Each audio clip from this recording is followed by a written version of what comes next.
Guadalcanal, August 7th, 1942, 0745 hours.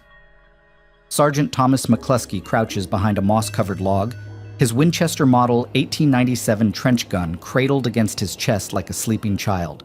The 12-gauge pump action feels heavy in the humid morning air, its 20-inch barrel slick with condensation that beads and runs down the blued steel. Through the thick canopy overhead, shafts of golden light pierce the jungle mist, casting everything in a cathedral haze that makes the world feel both sacred and doomed. The weapon in his hands draws stares from the other Marines in 2nd Battalion, 5th Regiment. Whispered jokes follow him through the camp. McCluskey's street sweeper. Tom's turkey gun. Even Captain Barker had raised an eyebrow when McCluskey requested the shotgun instead of the standard M1 Garand. The brass preferred rifles for their range and precision, bayonets for their honor and tradition. Close quarters combat meant steel against steel, man against man, the way Marines had always fought. The shotgun was brutal, imprecise, a tool for criminals and bird hunters. McCluskey runs his thumb along the weapon's pump mechanism, feeling the smooth action that can cycle 6 shells in as many seconds. Each double-aught buckshot round holds 9 lead pellets, each pellet 33 caliber, each one capable of dropping a man at 20 yards. The mathematics of lethality spreads in a cone pattern, widening with distance, creating a wall of death in confined spaces. In the tight quarters of jungle bunkers and cave entrances, mathematics becomes theology. 50 yards ahead, through the green curtain of vegetation, sits the Japanese stronghold. Intelligence reports describe reinforced positions carved into the coral rock, interconnected tunnels, machine gun nests positioned to create overlapping fields of fire. The enemy soldiers inside are experts at close combat, trained to fight with blade and fist, to turn every corner into an ambush, every shadow into a grave. They expect the Americans to come with rifles blazing, to engage at distance, to fight by the book. Private Eddie Clark belly crawls up beside McCluskey, his own Garand slung across his back, his young face painted with camouflage grease that makes his eyes look enormous. The kid joined up 3 months ago, still writes letters to his mother every Sunday, still believes the war will be over by Christmas. Clark nods toward the bunker entrance, a black mouth in the hillside that seems to swallow light. Sarge, how we gonna... McCluskey raises his hand for silence. Through the morning air comes the sound of metal on metal, the distinctive click of a bolt being worked, the whispered Japanese voices coordinating fields of fire. The enemy is awake, alert, ready. Standard doctrine calls for suppressing fire, for pinning the defenders while assault teams flank left and right. Standard doctrine assumes you have time and space and the uiyimasu, luxury of distance. McCluskey checks his watch, 0753. In 2 minutes, the artillery barrage will lift and 2nd Battalion will advance. The plan calls for rifle squads to provide cover while demolition teams place charges. The plan assumes the bunker will be cleared room by room, tunnel by tunnel, at the cost of time and blood that the Marines can't afford to spend. He slides a double-aught shell into the magazine tube, feeling the spring compress under his thumb. 5 more follow, each one sliding home with a metallic whisper. The safety sits behind the trigger guard, a small metal button that stands between civilization and chaos. McCluskey's index finger finds it, tests it, knows exactly how much pressure will set hell free. The artillery stops. Silence falls over the jungle like a held breath. McCluskey rises to his feet and moves forward, Clark and the others following in a ragged line. 30 yards, 20, 15. The bunker entrance grows larger, darker, more ominous with each step. Inside, he can hear movement, the shuffle of boots on stone, the metallic scrape of weapons being positioned. At 10 yards, a muzzle flash erupts from the darkness. A Type 99 rifle cracks, the bullet whining past McCluskey's ear close enough to feel the heat. The Japanese soldier inside works his bolt, preparing for a second shot that will never come. McCluskey raises the shotgun, flicks off the safety with his thumb, and pulls the trigger. The blast tears through the morning air like the voice of God announcing Judgment Day. 9 lead pellets spread across the bunker entrance at 1,100 feet per second, each one carrying enough energy to shatter bone and tear flesh. The sound echoes off the coral walls and bounces back through the jungle, a thunderclap that silences every bird and insect for miles. The rifle fire stops. The silence inside the bunker stretches for exactly 12 seconds. McCluskey counts them, his fingers still on the trigger, the shotgun's barrel smoking in the humid air. Clark appears at his shoulder, Garand raised, eyes wide behind his camouflage paint. The other Marines form a semicircle around the entrance, weapons trained on the darkness within. McCluskey steps forward, boots crunching on coral fragments scattered by the blast. The bunker entrance measures 4 feet wide, 7 feet high, carved deep into the hillside with pick and shovel by Japanese engineers who understood that the Americans would come with overwhelming firepower. They built these positions to channel attacking forces into killing zones, to force rifle-armed Marines into hand-to-hand combat where Japanese bayonet training would decide the outcome. The Winchester model.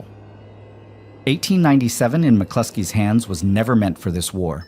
John Browning designed the weapon in 1897 for civilian hunters pursuing waterfowl across American wetlands, men who needed to drop multiple birds from a single flock before they scattered beyond range.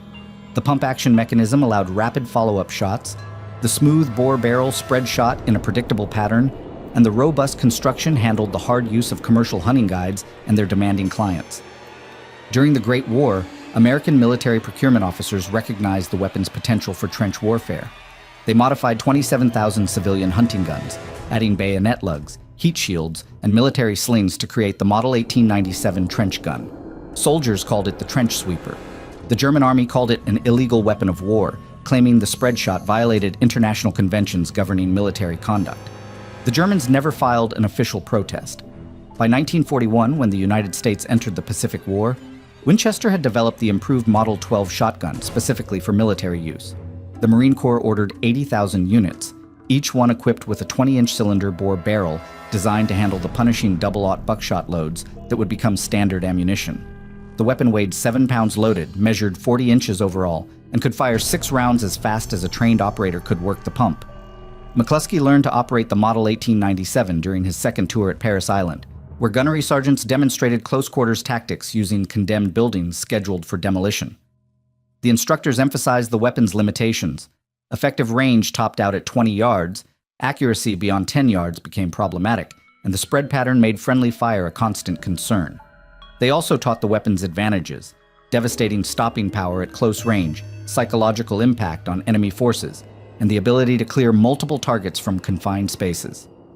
The double-aught buckshot round contains 9 lead pellets, each one measuring 33/100ths of an inch in diameter, each one weighing 54 grains. When fired from the 20-inch barrel, the pellets exit the muzzle at 1,200 feet per second, spreading in a cone pattern that measures approximately 1 inch per yard of distance. At 10 yards, the pattern covers 10 inches. At 20 yards, the outer pellets strike targets 20 inches apart. Inside bunkers and cave systems, these ballistics become lethal equations.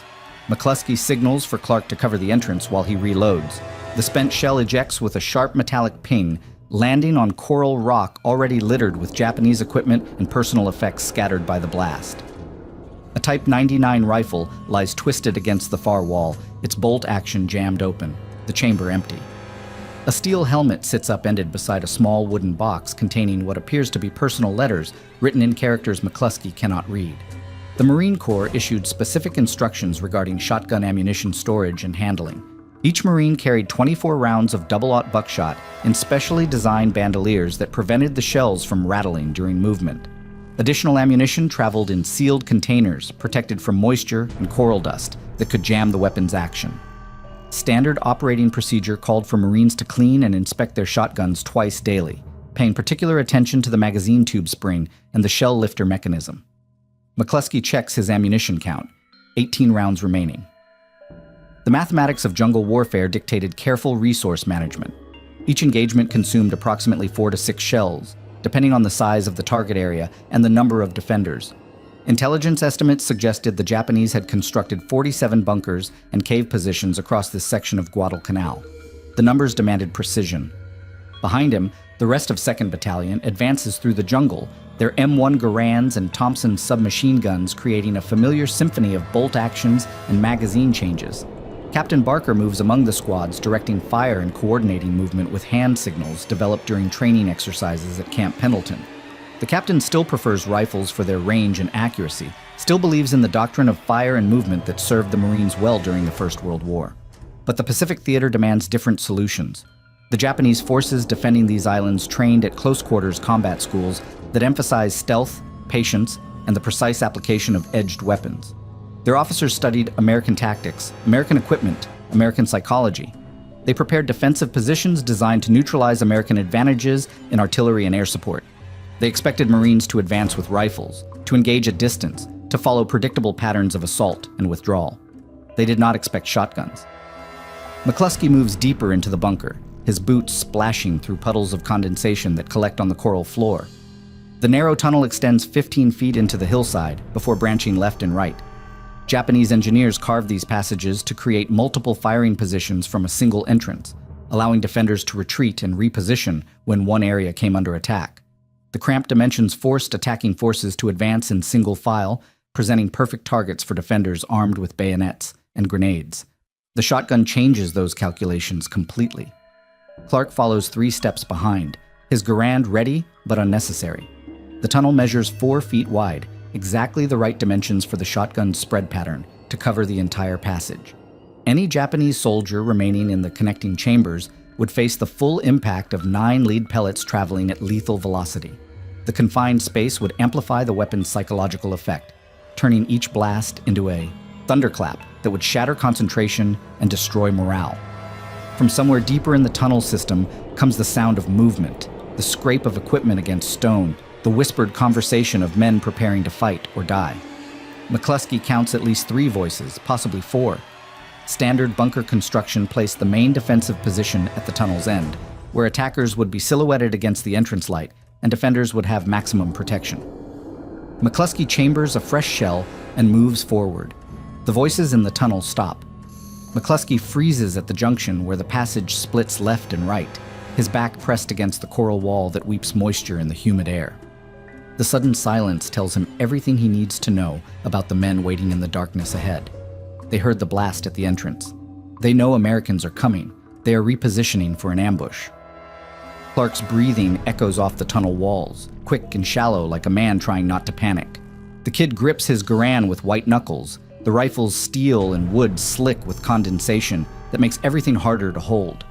Behind them, sunlight streams through the bunker entrance in a shaft filled with coral dust and gun smoke, marking their position for anyone deeper in the system. The Japanese voices resume, barely audible whispers that carry meaning McCluskey cannot translate, but recognizes as tactical coordination.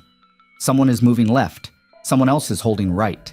They are spreading out to create crossfire, using the tunnel junction as a kill zone where Marines will be forced to choose a direction while exposing themselves to fire from both flanks. McCluskey studies the junction's layout. The left tunnel extends 12 feet before turning sharply right, disappearing into darkness that could hide 1 man or 10. The right passage runs straight for 20 feet, then opens into what appears to be a larger chamber where equipment and supplies cast irregular shadows in the dim light filtering from the entrance. Both routes offer concealment for defenders and death traps for attackers armed with rifles that require line of sight to be effective. The shotgun requires different tactics. Private Eddie Clark joined 2nd Battalion 3 weeks before the Guadalcanal invasion, arriving at New River with 16 weeks of boot camp training and absolute faith in Marine Corps doctrine. The drill instructors at Parris Island taught him to advance by fire and movement, to use his Garand's 8-round clip to suppress enemy positions while other Marines maneuvered for better firing angles. They taught him to aim for center mass, to squeeze the trigger slowly, to make every shot count, because ammunition discipline separated professional soldiers from weekend warriors. Nobody taught him about shotguns in confined spaces. Clark watches McCluskey chamber a fresh shell with the smooth efficiency of a man who has performed this action, thousands of times in training and dozens of times in combat. The sergeant's movements contain no wasted motion, no hesitation, no doubt about what comes next. His left hand grips the shotgun's forend, his right hand works the pump action, and his eyes never leave the tunnel junction where Japanese soldiers wait in carefully prepared positions. The sound of equipment being moved drifts from the right passage, metal scraping against stone. The distinctive click of a bolt being worked. The rustle of canvas as someone adjusts their position for a cleaner shot. McCluskey counts at least 2 men in the right tunnel, possibly 3. Standard Japanese defensive doctrine called for interlocking fields of fire, with multiple positions covering each approach route. Standard American assault doctrine called for reconnaissance by fire, suppressing one position while flanking the other, using superior numbers and firepower to overwhelm defenders who could not retreat. The tunnels made flanking impossible. The confined space made superior numbers irrelevant. The coral walls made artillery support suicidal. The shotgun made doctrine obsolete. McCluskey signals for Clark to stay at the junction, then steps toward the right tunnel with the weapon raised to his shoulder. The passage measures 4 feet wide, exactly the dimension that allows the double-aught buckshot to cover the entire space from wall to wall. Any Japanese soldier positioned in that tunnel would face 9 lead pellets traveling at 1,200 feet per second with nowhere to hide and no room to dodge. The first offender opens fire when McCluskey reaches the tunnel mouth. The Type 99 rifle cracks in the confined space, the muzzle flash illuminating a Japanese soldier crouched behind a stack of ammunition boxes 20 feet down the passage. The bullet strikes the coral wall 6 inches from McCluskey's head, spraying rock fragments that sting his face and neck. The defender works his bolt action, ejecting the spent cartridge and chambering a fresh round with practiced speed. McCluskey pulls the trigger. The shotgun blast fills the tunnel with thunder and flame. 9 lead pellets spread across the 4-foot width of the passage, each one finding its target with the inevitability of physics and the finality of death. The ammunition boxes explode in a shower of brass cartridges and wooden splinters. The rifle flies against the far wall. The defender disappears. The silence that follows lasts exactly 3 seconds. Then the screaming starts from the left tunnel. Clark spins toward the sound, his Garand ready but useless, in the narrow confines where the shotgun has already proven its superiority. The voices in the left passage rise in pitch and tempo, speaking rapidly in Japanese that needs no translation. Fear sounds the same in every language. Terror carries the same urgency, whether spoken in English or Japanese, or any other tongue ever devised by men who must face death in dark places. McCluskey reloads without looking down, his fingers finding the shells in his bandolier through muscle memory developed during countless hours of training. The pump action cycles smoothly, ejecting the spent hull and chambering a fresh round. 16 shells remaining, more than enough for the work ahead. The Japanese soldiers in the left tunnel face a choice that no military academy ever prepared them for. They can advance into a passage where 9 lead pellets will kill everything in a 4-foot width. They can retreat deeper into the tunnel system where more Marines will follow with more shotguns. They can surrender to an enemy whose language they do not speak and whose mercy they cannot assume. Or they can die where they stand. Private Sato crouches in the left tunnel behind a barricade of rice sacks and wooden crates, his Type 99 rifle trained on the junction where he expects American Marines to appear at any moment. His hands shake as he grips the weapon, not from fear, but from the concussion of the shotgun blast that echoed through the tunnel system like the voice of an angry god.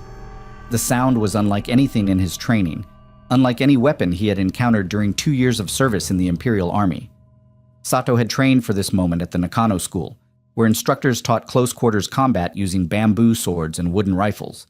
They emphasized speed, precision, and the spiritual strength that would allow Japanese soldiers to defeat American Marines in hand-to-hand combat. The Americans were soft, they said, undisciplined, dependent on their machines and their firepower. When forced into close combat, they would break. The shotgun changed everything. The weapon violated every assumption about American tactics, every calculation about defensive advantage, every prayer for honorable death in service to the Emperor. It required no precision, no training, no skill beyond the ability to point and pull a trigger. It turned narrow tunnels into killing chambers and defensive positions into graves. Sato hears footsteps approaching the junction, American boots on coral stone, the deliberate pace of men who know they hold every advantage and feel no need to hurry. He raises his rifle, sights down the barrel, and prepares to die like a soldier of the Emperor. McCluskey appears at the tunnel mouth with the shotgun ready. Sato pulls the trigger when McCluskey's silhouette fills the tunnel entrance. The Type 99 rifle barks in the confined space, the 7.7mm bullet striking the coral wall where McCluskey stood a fraction of a second earlier. The sergeant had dropped to one knee at the exact moment Sato fired, a combat reflex developed through months of jungle fighting where survival depended on reading the micro-movements that preceded enemy action. The shotgun answers with authority that drowns out every other sound in the tunnel system. 9 lead pellets tear through the rice sacks and wooden, crates that Sato believed would provide adequate protection, shredding canvas and splintering wood with the casual efficiency of a machine designed for destruction. The barricade disintegrates. The rifle spins away into darkness. Sato's scream cuts through the echoing blast for exactly 2 seconds. Then silence returns to the tunnels. McCluskey works the pump action and moves forward, stepping over debris that includes scattered rice, broken wood, and military equipment he cannot identify in the dim light. Clark follows 3 steps behind, his Garand ready but increasingly irrelevant in the close confines where the shotgun has proven its dominance. The kid's face shows the strain of adapting to combat doctrine that no instructor ever taught at Paris Island. The tunnel extends another 30 feet before opening into a natural chamber carved from the coral by Japanese engineers who understood that Guadalcanal would become a fortress or a grave. Electric lights powered by a small generator cast harsh shadows on walls, lined with ammunition boxes, medical supplies, and personal equipment belonging to soldiers who expected to hold this position until death or victory decided the issue. McCluskey counts 4 sleeping areas marked by rolled bedding and personal effects. A small cooking area contains rice bowls and metal cups arranged with military precision.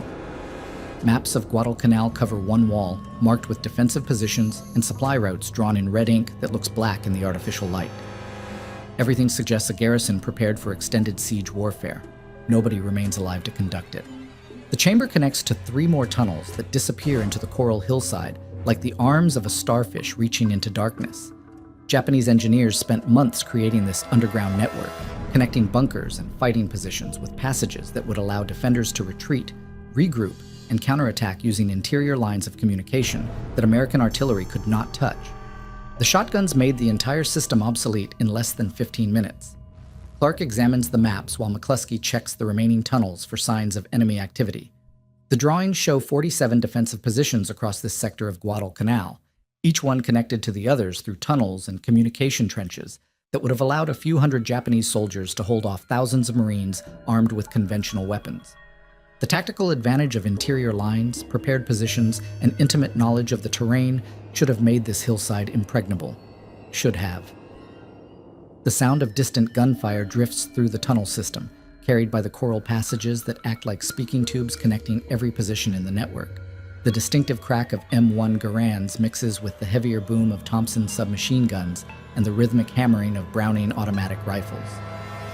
2nd Battalion is advancing through the jungle, engaging other Japanese positions with conventional tactics and conventional weapons. But scattered among the familiar sounds of rifle fire comes something new. The thunder of shotgun blasts echoes from multiple directions, each one followed by the brief silence that marks successful bunker clearing operations. Other Marines have adopted McCluskey's tactics.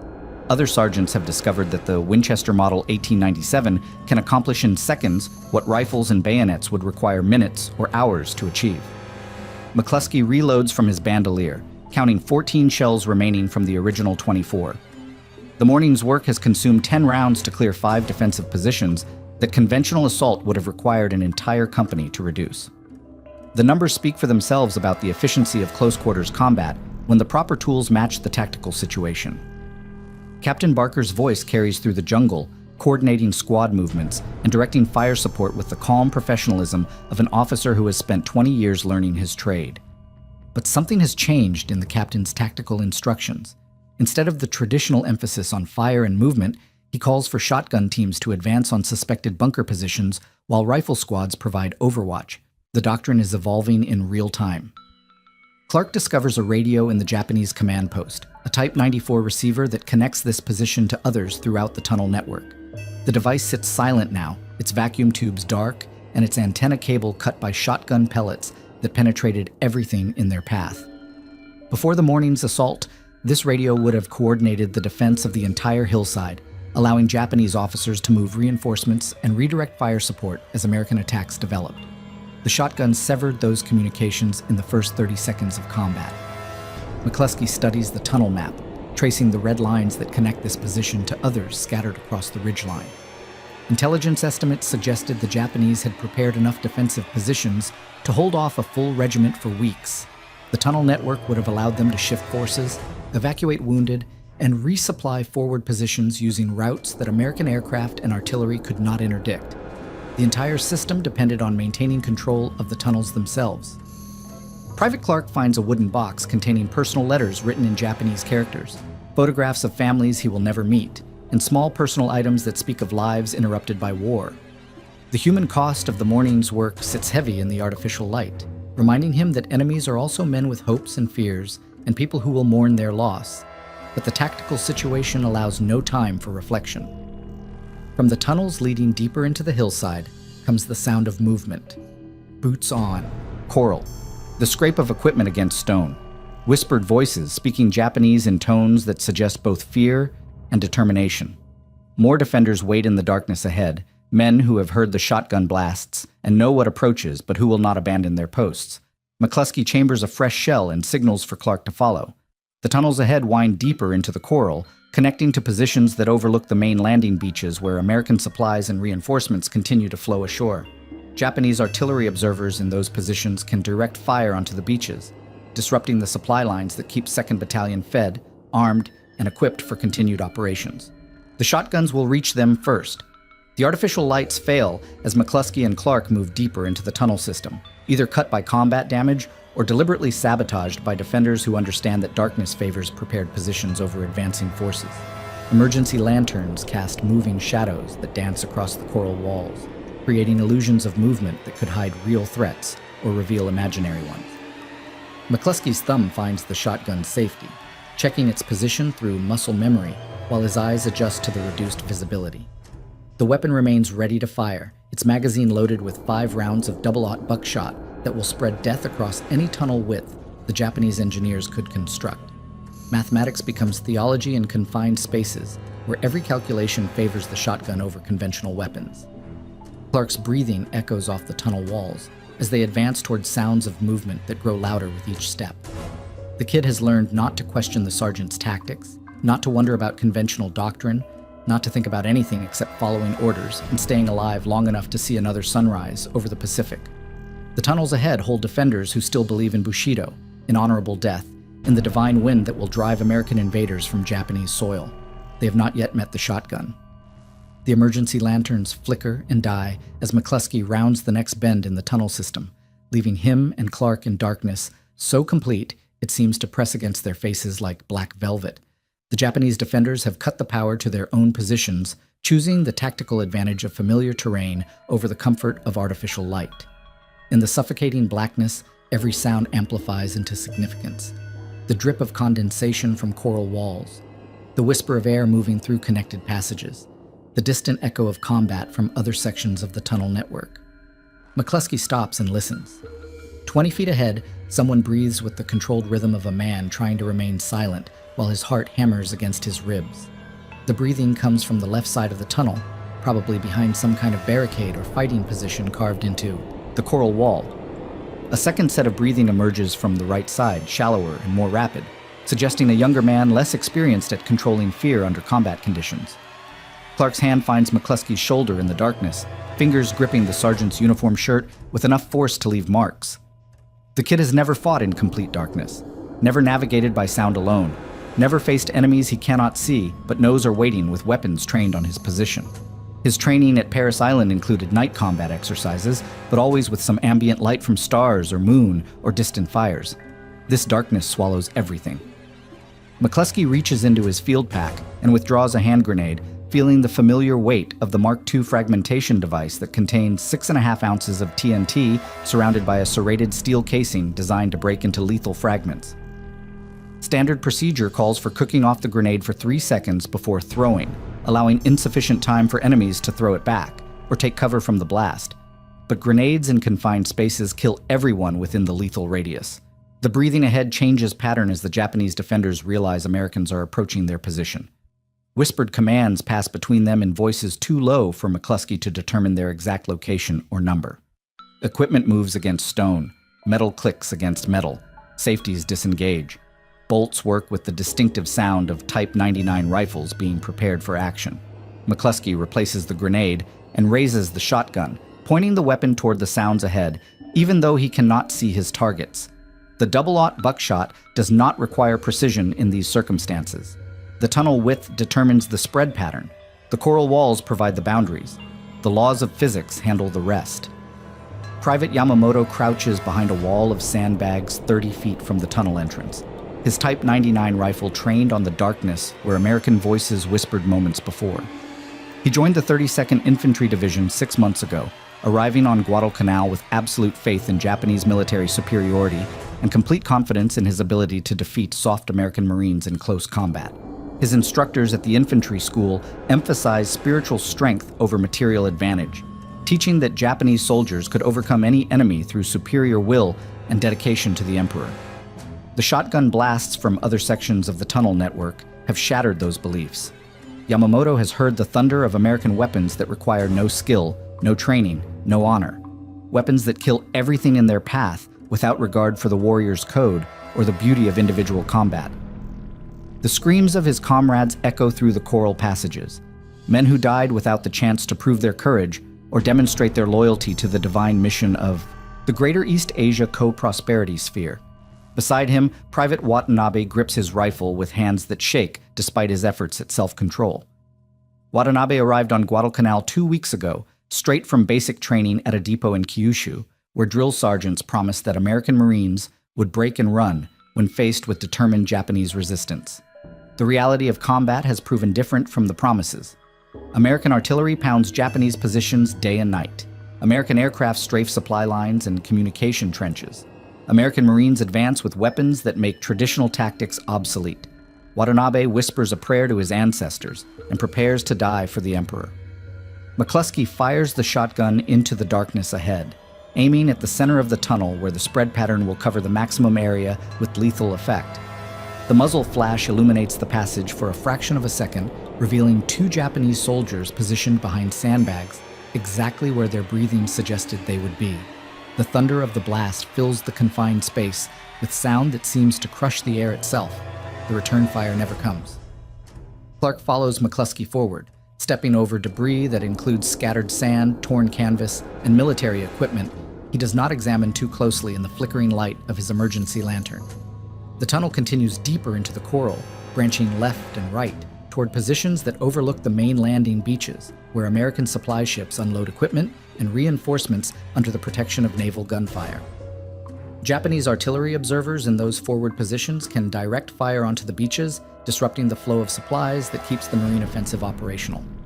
Intelligence estimates suggest 3 more observation posts remain active in this section of the tunnel network, each one connected to coastal defense guns that can reach the transport ships anchored offshore. The shotguns will silence them all. McCluskey reloads by feel, his fingers finding the shells in his bandolier through muscle memory developed during countless hours of training in conditions that seemed artificially difficult at the time, but now prove inadequate preparation for combat in absolute darkness. The pump action cycles smoothly, ejecting the spent hull and chambering a fresh round with mechanical precision that requires no visual confirmation. 11 shells remaining. From somewhere ahead comes the sound of equipment being moved, probably Japanese soldiers repositioning to better defensive positions or attempting to escape through connecting tunnels that lead to other parts of the network. McCluskey cannot determine whether the movement represents retreat or tactical repositioning, but the tactical situation demands aggressive action either way. The tunnel ahead opens into another chamber, this one larger than the previous positions, and containing equipment that suggests a command, post or communication center. Emergency lanterns cast moving shadows on walls covered with maps, charts, and status boards marked with Japanese writing that McCluskey cannot read but recognizes as operational information. A radio crackles with voices speaking rapid Japanese, probably reports from other defensive positions describing the American assault and requesting instructions or reinforcements. The transmission ends abruptly when Clark's boot kicks over a lantern, plunging the chamber back into darkness broken only by the radio's glowing vacuum tubes. McCluskey chambers another shell and moves toward the radio, following the orange glow of the tubes through the darkness. Japanese communications equipment connects this position to artillery batteries, coastal defense guns, and other tunnel networks throughout the Guadalcanal defensive system. Destroying the radio will sever those connections and leave the remaining defenders isolated from higher command. But the radio is not undefended. The first shot comes from McCluskey's right, a Type 99 rifle that cracks in the confined space and sends a 7.7mm bullet past his ear close enough to feel the heat of its passage. The muzzle flash reveals a Japanese soldier crouched beside an ammunition box, already working his bolt action to chamber a second round. McCluskey turns the shotgun toward the muzzle flash and pulls the trigger. 9 lead pellets spread across the chamber, each one carrying enough energy to shatter bone and tear flesh with the mechanical efficiency of physics applied to combat. The rifle falls silent. The radio continues to glow. A second defender opens fire from the left side of the chamber, his shot striking the coral wall where McCluskey stood before combat. Reflexes moved him to a new position. The sergeant works his pump action and fires again, the shotgun blast echoing through the chamber with authority that drowns out every other sound. Silence returns to the command post. Clark advances through the darkness toward the radio, his boots crunching on glass and metal fragments scattered by the shotgun blasts. The equipment still functions, its tubes casting enough light to navigate between overturned furniture and scattered military equipment. Japanese voices continue to call through the static, requesting status reports and tactical updates from positions that will never respond. McCluskey finds the radio's power cable and cuts it with his bayonet. The tubes fade to black. The voices disappear. Another link in the Japanese communication network dies in the darkness beneath Guadalcanal. The dead radio marks the end of coordinated Japanese resistance in this section of the tunnel network, but McCluskey knows that individual defenders still wait in the coral passages that connect to observation posts overlooking the landing beaches.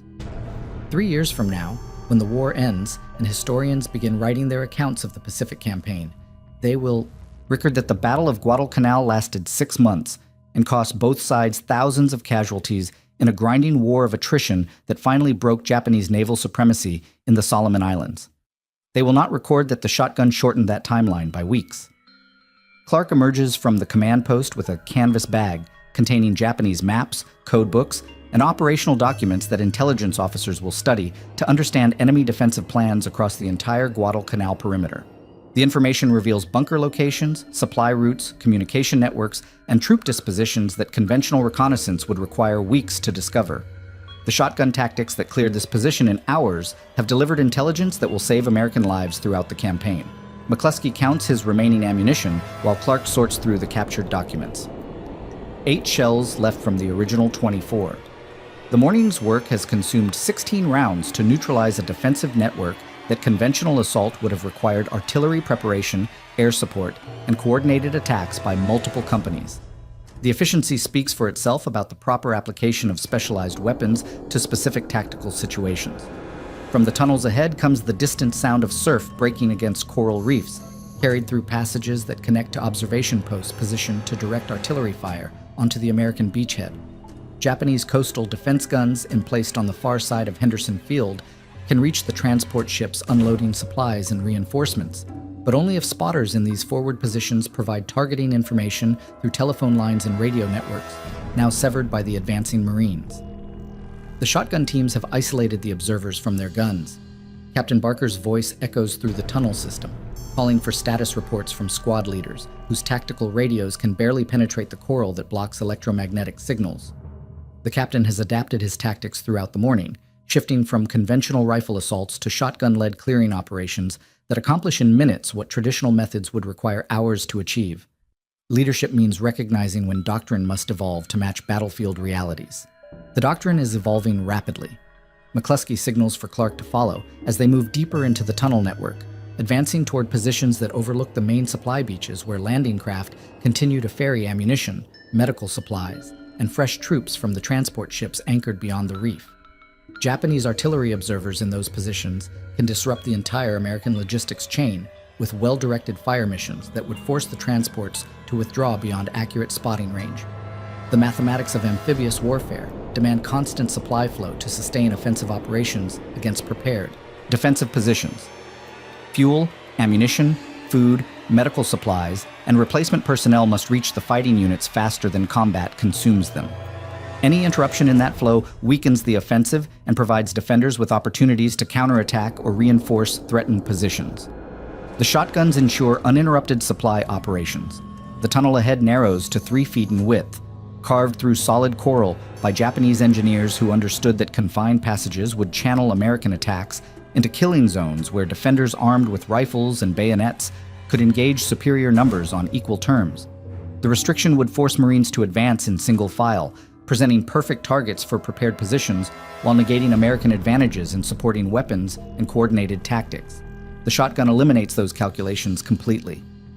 McCluskey moves through the narrow passage with the weapon ready, its 20-inch barrel perfect for the confined space, and its spread pattern designed to cover the entire tunnel width with lethal effect. Any Japanese soldier positioned ahead would face 9 lead pellets traveling at 1,200 feet per second with no possibility of cover or concealment in the coral walls that define the engagement envelope. Clark follows 2 steps behind, his Garand slung across his back and his attention focused on covering the rear approach where other defenders might attempt to flank their advance through connecting passages. The kid has learned that tunnel warfare requires different skills than jungle fighting, different instincts than the conventional tactics taught at Paris Island, different weapons than the standard Marine Corps table of organization provides. Adaptation means survival.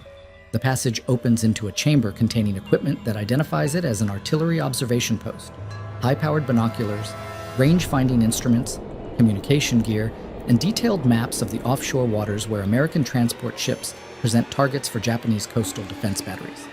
Telephone lines run through holes drilled in the coral walls, connecting this position to gun emplacements that can engage ships at ranges up to 15,000 yards. Nobody remains to coordinate those fires. McCluskey examines the observation equipment while Clark cuts the telephone lines with his bayonet, severing the communication link between spotters and gunners that makes indirect fire effective against naval targets. The binoculars reveal Japanese craftsmanship and optical quality superior to American equipment, designed for the precise range estimation required for artillery direction in maritime environments where target movement complicates firing solutions. The weapons will find new users among Marine forward observers who direct naval gunfire against Japanese positions. From somewhere ahead comes the sound of movement, probably the last Japanese defenders in this section of the tunnel network attempting to reach escape routes that lead to other parts of the defensive system. Intelligence estimates suggest the tunnel network extends for over 2 miles through the coral, connecting bunkers and fighting positions across the entire ridgeline in a defensive scheme that would allow a few hundred soldiers to hold off thousands of attackers. The shotgun tactics have reduced that capability to irrelevance in less than 3 hours. McCluskey reloads from his bandolier, chambering his 7th shell while Clark continues examining captured documents that reveal Japanese defensive plans throughout the Guadalcanal perimeter. The information includes unit designations, strength reports, supply status, and morale assessments that paint a picture of an army under increasing pressure from American air attacks, naval bombardment, and ground assaults that grow stronger each day. The shotgun represents one more pressure point in a campaign designed to break Japanese resistance through accumulated stress rather than single decisive battles. The tunnel ahead branches into 3 separate passages that lead toward different observation positions overlooking various sections of the American beachhead. Standard clearing procedure would require dividing the assault force to cover all 3 routes simultaneously, reducing combat power, and increasing the risk that some defenders might escape to fight another day. McCluskey chooses a different approach. He positions Clark at the junction with instructions to cover the exits, while he systematically clears each tunnel in sequence, using the shotgun's psychological effect to drive any remaining defenders toward the exits where the kid's Garand will engage them at longer range. The tactic combines the shotgun's close quarters dominance with the rifle's precision capability, creating a tactical system greater than the sum of its parts. The first tunnel extends 20 feet before turning right toward what appears to be another observation post, equipped with communication gear and range-finding equipment. McCluskey approaches the turn with the shotgun ready, listening for sounds that would reveal enemy positions or escape attempts. The silence suggests either empty positions or defenders who have learned to fear the approaching thunder. He rounds the corner and finds 3 Japanese soldiers crouched behind overturned furniture, their rifles trained on the tunnel entrance in a last-ditch defensive position that would have been effective against conventional assault tactics. The confined space prevents flanking maneuvers. The coral walls provide hard cover against rifle fire. The overlapping fields of fire create a kill zone that should stop any conventional attack. McCluskey fires the shotgun into the defensive position, watching 9 lead pellets spread across the confined space with mechanical precision that makes tactical skill irrelevant. The furniture disintegrates. The rifles fall. Silent. The position becomes available for occupation by Marine forward observers who will direct naval gunfire against Japanese positions throughout the remaining campaign. The tunnel network belongs to the Americans now,